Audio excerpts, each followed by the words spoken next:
Let's take a look at headlines. More than 30 flights delays as North India continues to reel under cold and foggy weather condition. Aviation regulator issues new rules, says cancel flights that are delayed beyond 3 hours. And India recorded highest number of domestic air flyers in 2023. January to December of 2023 saw 15.2 crore domestic air travellers. SpiceJet receives in principle approval for capital infusion of 2,242 crore rupees. The fund infusion will be utilized to fuel growth, expand network and bring grounded planes back into operations, the airline says. Government launches One Vehicle One FASTag policy. Initiative aims to discourage user behavior of using single FASTag for multiple vehicles or linking multiple FASTags to a single vehicle. And trade deficit hits 3-month low as easing commodity prices reduces import bill. Good exports jumped 1% to $38.45 billion in the month of December compared to $38.05 billion compared to last year.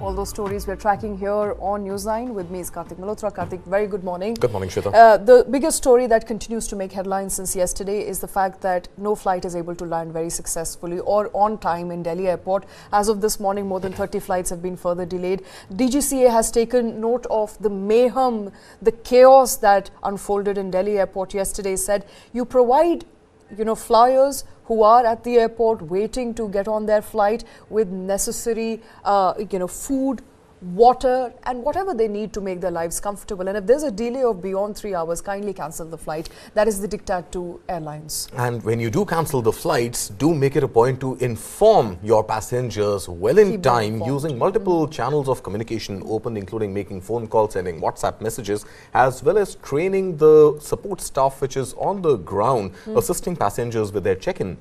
Do make it a point to tell them that the flight is cancelled or likely to be cancelled, or if there is a delay, then obviously that delay needs to be communicated very clearly to passengers. Honestly, if you think of it, Shweta, fog-based issues, fog-based cancellations are not new. And what DGCA has said in its sort of diktat to airlines is nothing that has not been said before. I think it is obviously the moral responsibility of airlines to make sure that the comfort and safety both of passengers comes first. Safety obviously cannot be compromised. I think it'll be absolutely foolhardy to expect airlines to continue to fly and be under pressure to land or take off in foggy conditions if the aircraft or the pilots are not really geared up, or the runways are not geared up to these Cat 3 scenarios where landing or taking off in fog is possible. So obviously there needs to be no compromise on the safety of passengers. But at the same time, there should be no compromise even on the comfort of passengers. Absolutely. And the least that airlines are expected to do is to inform passengers well in advance that there is a likelihood of delay, there is a likelihood of cancellation. And if this does happen in the nick of time, last minute, then obviously, the ground staff has to be equipped enough to take care of the comfort of passengers by offering them meals, by offering them water, by offering them refreshments, which will make their wait in situations which are outside the control of the airline far more palpable. Absolutely. And I'll request my team to play those visuals of passengers who were really hassled at the airport yesterday. Multiple flights that were cancelled from Mumbai to Delhi, from Delhi to Goa. One of the incidents was, of course, of that assault that we saw, as a result of which I think the airline was also forced to take action against that said passenger. But on one line, this is a two-pronged problem, Kartik. It's a problem with the airlines. Obviously, it's a weather condition that airlines cannot do much about. But it's also a problem with the airlines. They are not rostering pilots as they are trained, or who are trained perhaps to take care of that weather condition, or to drive, to perhaps take to flight in that weather condition. That is number one. Number two is the unruly behavior that some of the airline staff is also showing towards passengers who've been waiting for hours and hours, and visuals on your screens there of passengers being served food at the tarmac. They're not speaking very well of how the aviation sector is panning out. These are visuals, in fact, that came in yesterday, and these are visuals of a flight that got diverted to Mumbai instead of landing in Goa. And of course, these are passengers waiting in Mumbai. This seems to be the, I think these are visuals from the Delhi airport, if I'm not mistaken. At least the winter jacket suggests that. I think in addition to the two problems you stated, in Delhi right now there is also a third problem, and the third problem is that out of the 4 runways which are operational or in existence at the Delhi airport, there are 3 Cat 3 runways, out of which only 2 are actually available right now for flights to take off and land, because the third one is undergoing some sort of a maintenance, and apparently there is a construction crane which is somewhere beyond the runway which is preventing the communication and signals to flights which will eventually land at that airport. So DGCA, while it is doing its bit as the watchdog of the aviation sector, telling airlines to take corrective measures, it is also asking the Delhi airport to make sure that the under renovation runway, by way of that crane which is placed outside of the runway interfering with the signals with the aircraft, is also addressed immediately, and that runway is made available to land. Just some data, and very interesting data, which came in yesterday evening. What happened between 5 a.m. and 9 a.m. yesterday morning, Shweta, when this entire issue got raked up, was that there were a total of 30 flights that were able to land in the Delhi airport, but in that entire period of 4 hours from 5 a.m. to 9 a.m., but only 1 flight was allowed to take off. So the problem is that while there is fog, and while you may have Cat 3 compliant runways, at least 2 out of 3 operational, and pilots sitting in the cockpits who are able to land on those Cat 3 runways using the Cat 3 equipment available on board the aircraft, they are unable to take off because the norms of takeoff and landing with respect to visibility are different. So you can land in up to 50 meters of visibility. You cannot take off if the visibility does not improve to beyond 125 meters. So obviously there is this rule which is in place to cater to the safety of passengers and to the safety of the crew and the assets of airlines. But I think broadly the problem can be at least addressed, if not solved, by keeping a communication channel absolutely transparent and open between airlines and passengers. And obviously a bit of human touch is going to be absolutely necessary for airlines to ensure that the passengers who are paying through their noses for anyway very, very expensive air tickets do not end up suffering on account of mismanagement at the airport. And airports have been under scrutiny in any case for a while. If you remember last year, there were issues of queues and lack of proper queue management at the Delhi airport. Security check-in running into hours. You had queues outside the airport, just getting inside the airport terminal running into hours. And a lot of influencers had taken to social media, a lot of genuine passengers had taken to social media, and we also had Civil Aviation Minister Jyotiraditya Scindia then visit the airports and ensure that some sort of a better queue management practice is put in place, which did happen. So the point is that if there is will and if there is the intent to make life better for passengers, some ways can be worked around it. Obviously, without risking the safety of passengers, nobody's asking you to fly in foggy conditions if you do not think it is safe. At the end of the day, I think that decision has to rest with the pilot who is sitting in the cockpit and with the ATC, given the weather conditions, given the technical equipment on board and the training of the pilot who's sitting in the cockpit. But if you know there is fog, and yesterday in fact was the 20th anniversary of the IMD, and we know that last decade plus or so, weather prediction has been fairly accurate.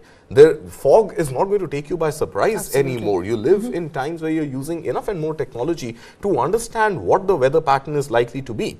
And certain planning and certain action ahead of the fog really hitting the runway is something that airlines are expected to take care of and communicate with passengers. I think communication is paramount. I think a lot of people that I've spoken to in the past 24 hours, 48 hours, since we've been discussing this issue, the only concern that they have is that they were not told well in time that the flight is going to be either delayed or it's going to be diverted, which essentially means that they were not informed. Appears that airlines were not prepared to deal or mitigate with this crisis. And there is now also this fear of flying which is emanating among many passengers, to a point that many passengers in fact refused. One entire flight full of passengers refused to board the Indigo aircraft this morning with fear of getting stranded on the runway and getting locked inside an aircraft for hours to end. So I think there is also this, there's no point, if you know there is going to be a delay, let the passengers passengers just wait in the terminal? Absolutely. Why would you board them and keep them on the tarmac for 3 hours,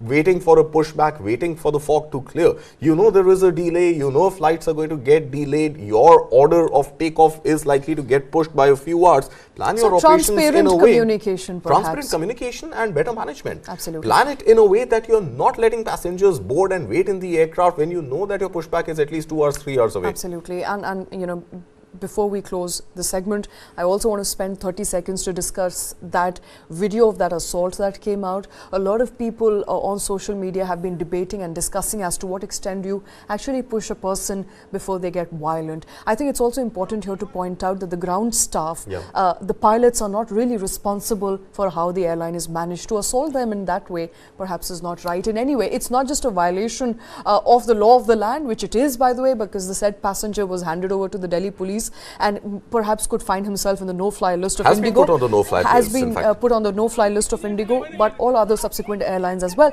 But also important to understand, a little bit of humanity expected, not just from passengers, also from the airline. So perhaps both sides have to understand that this is a bigger problem. Absolutely nothing which will justify passengers getting unruly and really going up in arms and assaulting the crew of the airline and the pilot no less. I think it is obviously absolutely unacceptable and cannot be justified. But at the same time, I think while it is totally condemnable as an action, it is understandable, because if you're stranded inside an aircraft for 12-13 hours, your flight is delayed by about 13 hours, and you've been waiting on tarmac, waiting to take off or waiting to get to the terminal or wanting to deboard and you're not allowed to, I think obviously it is something that over time is going to rile up the passengers and is going to play on their psyche, and it will get them to do things they would not otherwise do. Yeah, hopefully not get them to be violent with the ground staff and hurt lives around them, as well as, apart from hurting the just people to play who are devil's managing. advocate, I think when Mr. Kothari would have booked his ticket and would have boarded the airline yesterday, he would never have thought that he would end up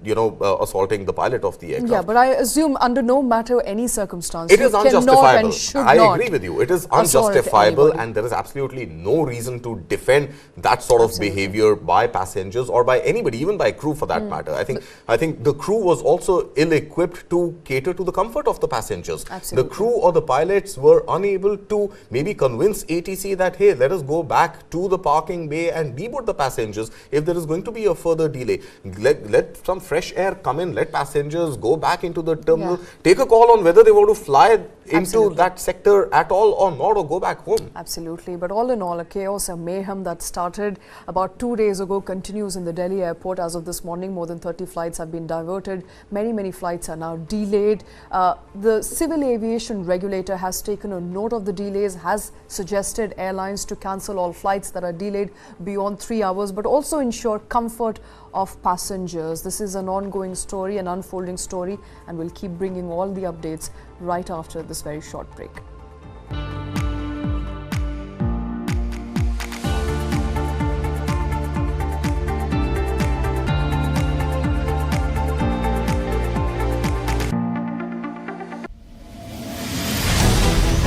Why is the state not looking at putting an embargo on that? And the state has not been able to handle that part of its own responsibilities. It's not the fiefdom of politicians. They owe it to the people. Everybody is as good a citizen as we. As a Telangana person, I will not accept his leadership. What was worrying was the stories that were coming from the Congress that there was internal sabotage.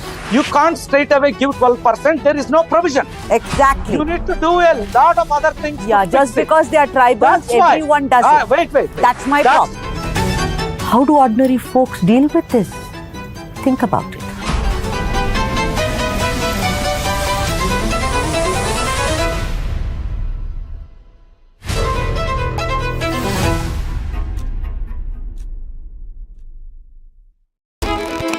Mitchell Stark became the costliest player in the history of the IPL. A defiant performance by Ten Hag's men, keeping Liverpool quiet to earn a goalless draw. Sri Lanka don't have any chance. There's another way to win here. I think it's too late in the day.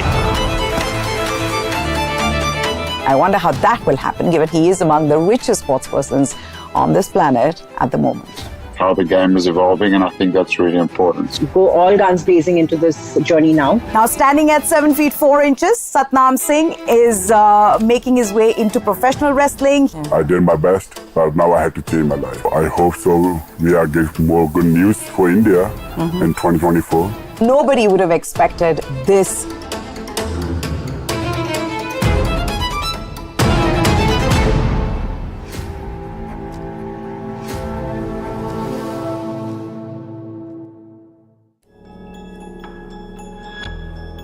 Since the last 2 years, Khalistani terror groups are threatening Indian diplomats in Canada, US, UK and Australia.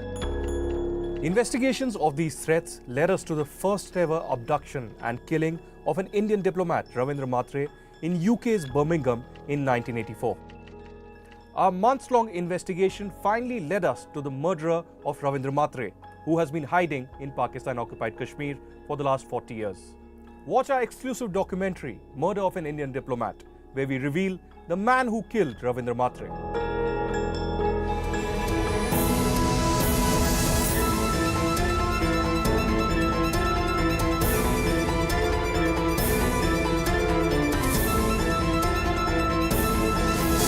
Stop searching, start streaming.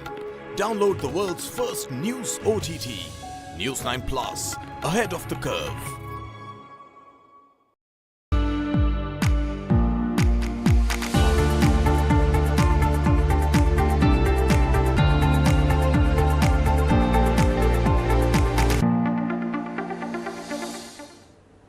Welcome back. We continue to bring you all the updates from Delhi Airport as well as the mayhem and chaos that has unfolded in the aviation sector, not just in Delhi but overall country, as North India continues to grapple with foggy weather conditions leading to diversions of more than hundreds of flights since yesterday.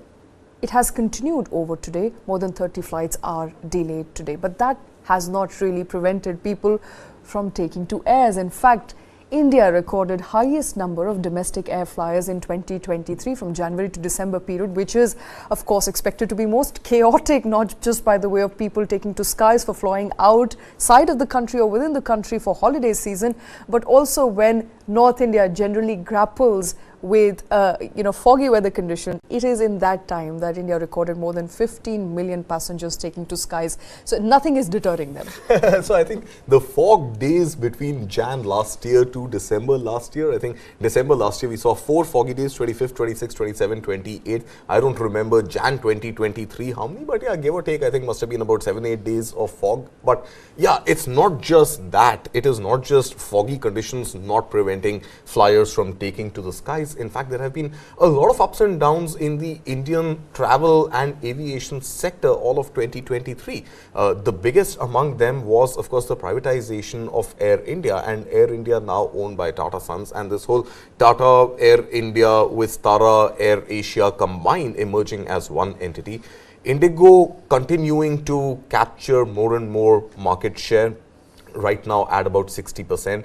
One airline which commanded about 5% market share, which was Go First, actually getting grounded.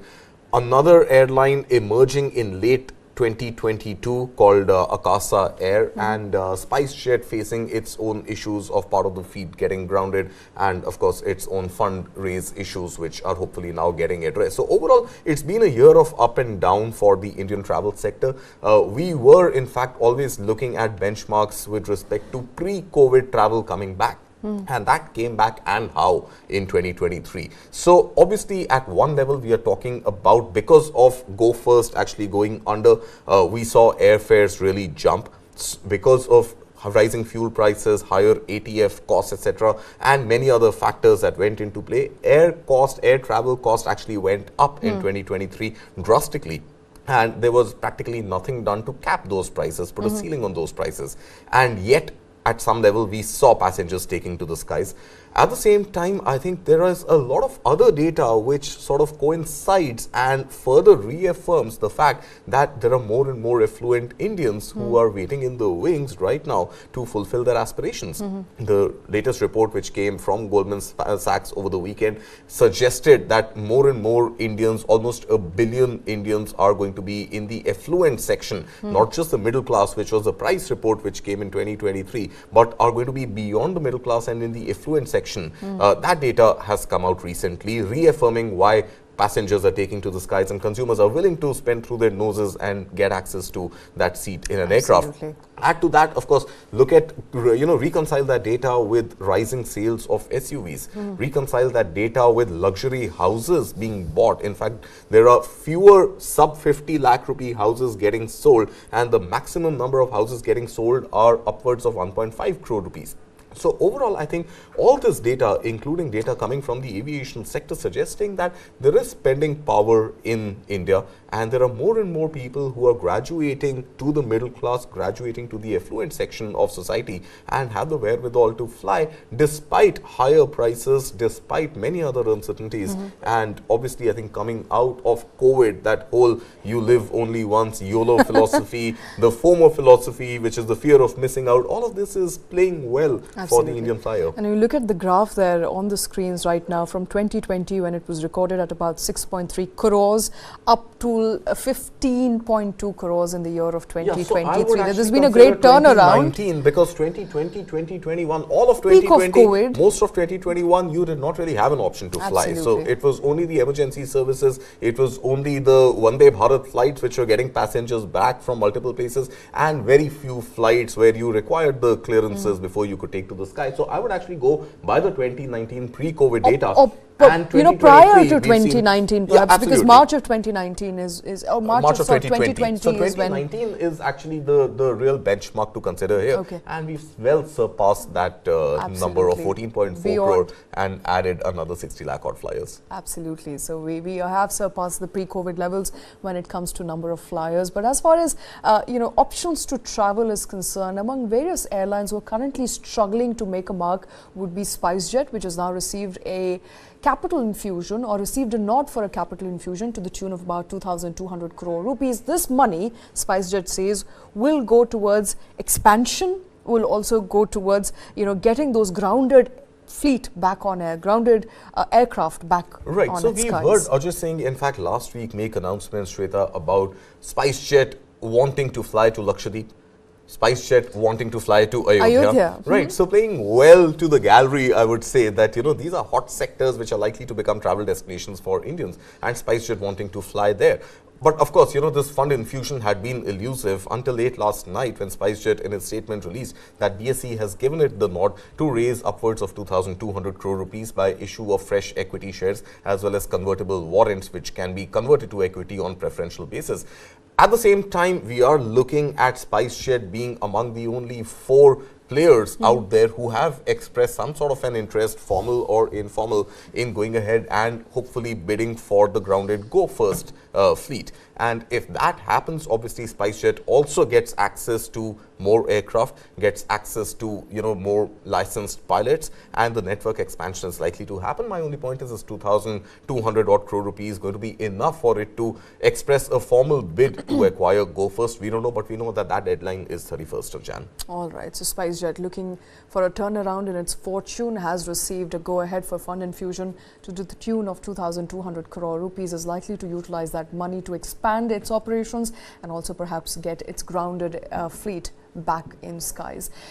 Moving ahead to another story that we're tracking this morning, and that is by the way of government's new initiative for One Vehicle One FASTag, aiming to discourage user behavior from either using one FASTag for multiple vehicles or using multiple FASTags for one vehicles. What purpose does it solve, Kartik? Yeah, the former actually, not as much the latter. So I think the objective is very simple. There have been cases reported where the same FASTag and the same ID of the FASTag has been found being used on multiple vehicles registered to the same person or to multiple different people. So I think this sharing of FASTag is something that has really been rampant. Right. And the government is now saying very clearly that update your KYC, link your vehicle registration number to the FASTag number and do it by the 31st of Jan, and non-compliant, non-KYC compliant FASTags are going to be cancelled on the 31st of Jan. Of course, FASTag is a prepaid mechanism, so it means that those who will not update their KYC may end up losing whatever money they have put into whichever wallet or whichever bank account that feeds into that FASTag.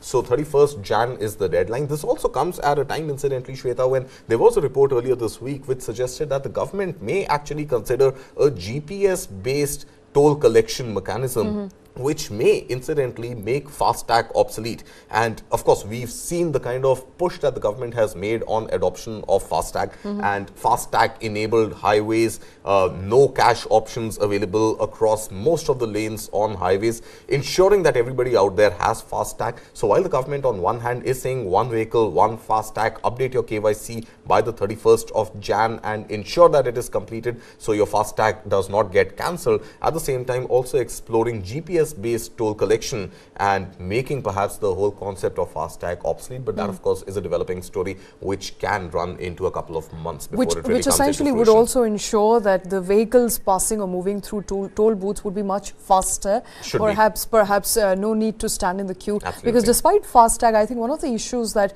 many users continue to face, and we discussed it extensively when we were discussing inauguration of Atal Setu, was that people have to be stranded and still continue to be stranded at toll booths for hours and hours, either due to an inoperational FASTag or an inoperational machine at their end. So that, of course, perhaps would be done away with. But for now, it is FASTag. Stick to one FASTag. 31st January is the deadline to stick to one FASTag for one vehicle. But before we close this bulletin, interesting data has come in by the way of trade deficit that has now hit a 3-month low, mainly on the back of the fact that commodity prices have eased over the past few months, specifically in the month of December, where exports have jumped 1% from $38.45 billion, or actually $38.05 billion to $38.45 billion. Exports are expanding, albeit very marginally. Yeah, so I think, Shweta, what is definitely a dampener right now is that despite all the push that the government has tried to do in many initiatives like Make in India, we haven't really seen the export story surge really as much as we would have liked to see.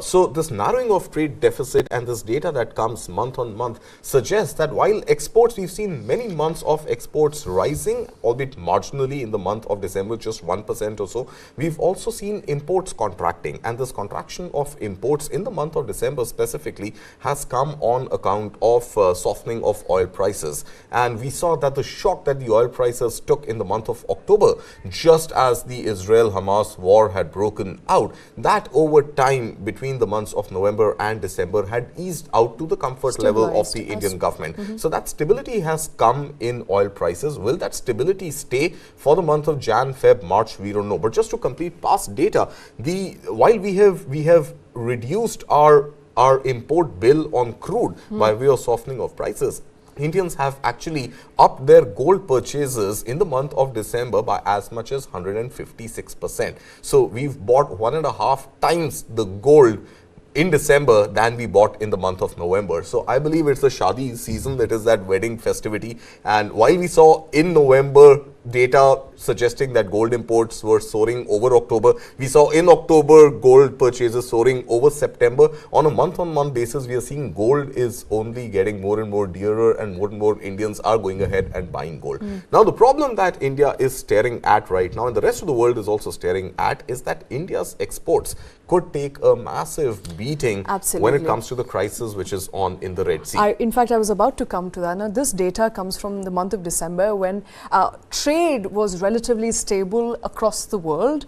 Trading channels had not hit or take a beating as it did in the month of January, where we saw Houthis attacked the Red Sea and the Suez Canal passage, and the traffic passing through it dropped by nearly 61%, which essentially means not only are shipping containers, the vessels taking the longer Cape of Good Hope route, Yep. but also spending a lot more money in importing and exporting. So I think very obviously put, Shweta, we are looking at the alternate route, which is south of South Africa, the Cape of Good Hope, will add about 14 days of travel time for containers. So that is straight away 14 additional days added, and the cost associated with per day being on sea.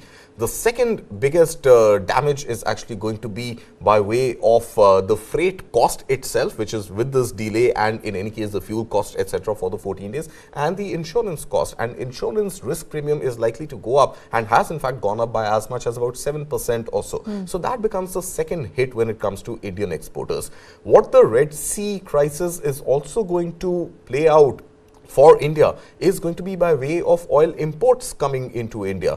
And we've seen with the US and UK launching strikes on Houthi rebels in the Red Sea, we've seen yesterday, in fact, oil prices already soar by about $4. And if that trend continues, and India's comfort zone at oil prices is at about $85 or so, anything beyond that is going to hurt the Indian economy. So at one level, our exporters are getting hit, because these are orders which have been placed ahead of the crisis emerging, brewing in the Red Sea, and these exporters have to service those orders irrespective, and I think a fresh negotiation on existing orders may not be viable. So there is additional cost being incurred by exporters, and as a country we will incur higher import costs when it comes to crude import at one level, because of the rising crude prices in the month of Jan, and if this trend continues, obviously it's a problem, and also the fact that these imports will also have to come by a longer route. Absolutely. So what is your view of the trade deficit perhaps going forward from here on,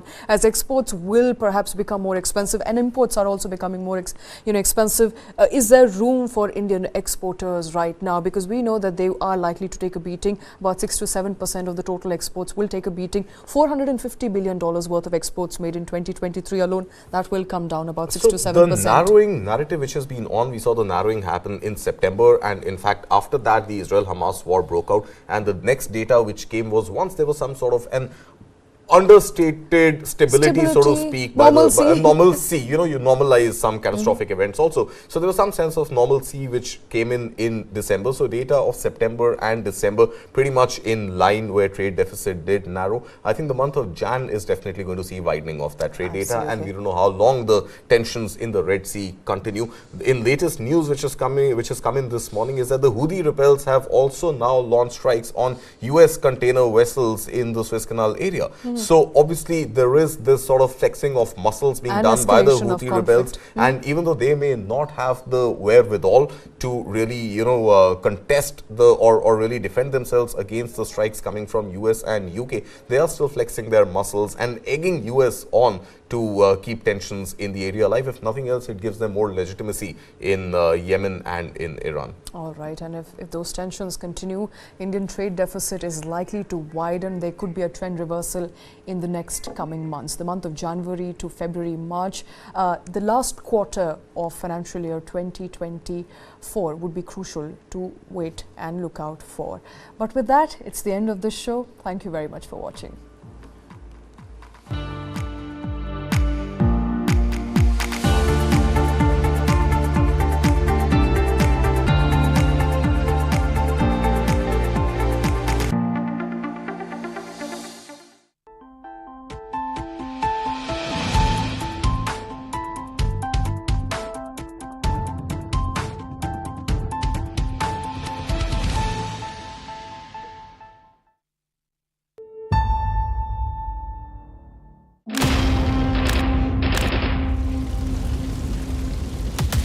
The scale of the attack was something that we were surprised at. The LET, it was a kind of, we were called a joint venture of the LET and Pakistan. Interception of communications which took place during the attack may confirm this. My advice to Mr. Manmohan Singh at that point, when he asked me what are the kinds, was that till we were sure there's nothing that we could do. Bombing was certainly not even contemplated at that time. I think I've been probably the longest serving security professional, and I think I know what is the best way to deal with some of these issues.